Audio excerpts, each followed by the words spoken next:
Nahaharap sa patong-patong na reklamo ang ilang dati at kasalukuyang opisyal ng Bureau of Plant Industry at iba pang pribadong mga individual na sangkot di mano sa kartel ng bawang.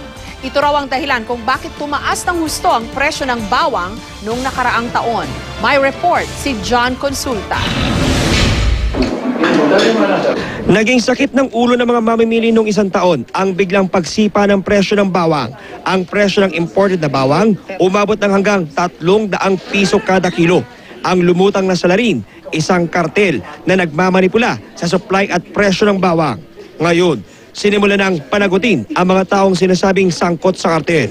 Ayon kay DOJ Secretary Laila de Lima, lumalabas sa investigasyon ng NBI na 119 na individual ang sangkot sa pagmamanipula sa supply ng bawang mula January hanggang July ng taong 2014 para mapataas ang presyo at kumita ng bilyong-bilyong piso.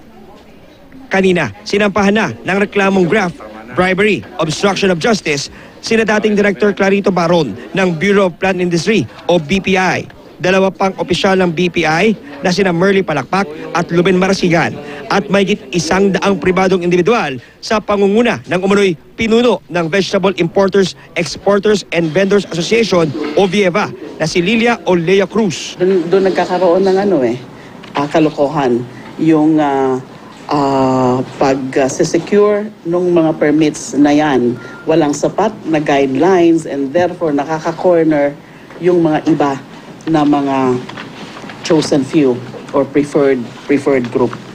In-corner yung supply and the distribution and therefore nagkaroon ng abnormal spike. Base sa sworn affidavit ng whistleblower na si Lilibet Valenzuela, isa ring importer. Siya mismo ang nag-abot ng 240,000 pesos cash kay Baron para sa 4 na import permits na inisyu ni Baron. Dahil may cap sa pag-import ng bawang, kung mas marami kang import permit, mas maraming bawang na maangkat. Yung naging kita, profit nitong cartel na ito would run into billions of pesos. Pag cartel, we can assume these are big time. Kasi they would not be able to really corner and to control the trading of these basic commodities kung hindi sila ganun kalakas. Binanggit din sa affidavit ni Valenzuela na ayon daw kay Baron, dapat daw malakas kay DA Secretary Proceso Alcala ang kumpanyang kukuha ng import permit. Hindi pa kasama sa kinasuhan si Alcala dahil tuloy pa rin ang investigasyon ng NBI kaugnay sa kanyang sinasabing partisipasyon. Patuloy pa rin namin sinisikap na makuna ng pahayag si Secretary Alcala. Tinawagan naman namin ang opisina ni Palakpak at Marasigan pero nasa pulong daw ang mga ito.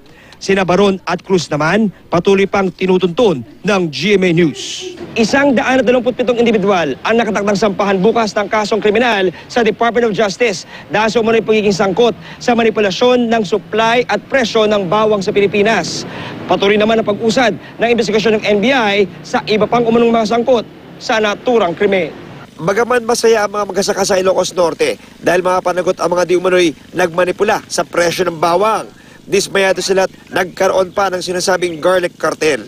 Lalo na't sangkot pa di umano rito ang ilang opisyal ng gobyerno.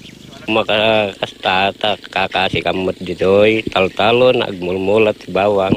Kat nung mabalin, may ikanti kaso damot makastaanda.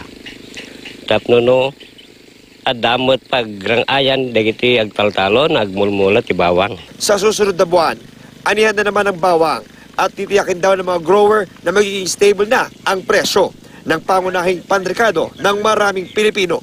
John Consulta, GMA News.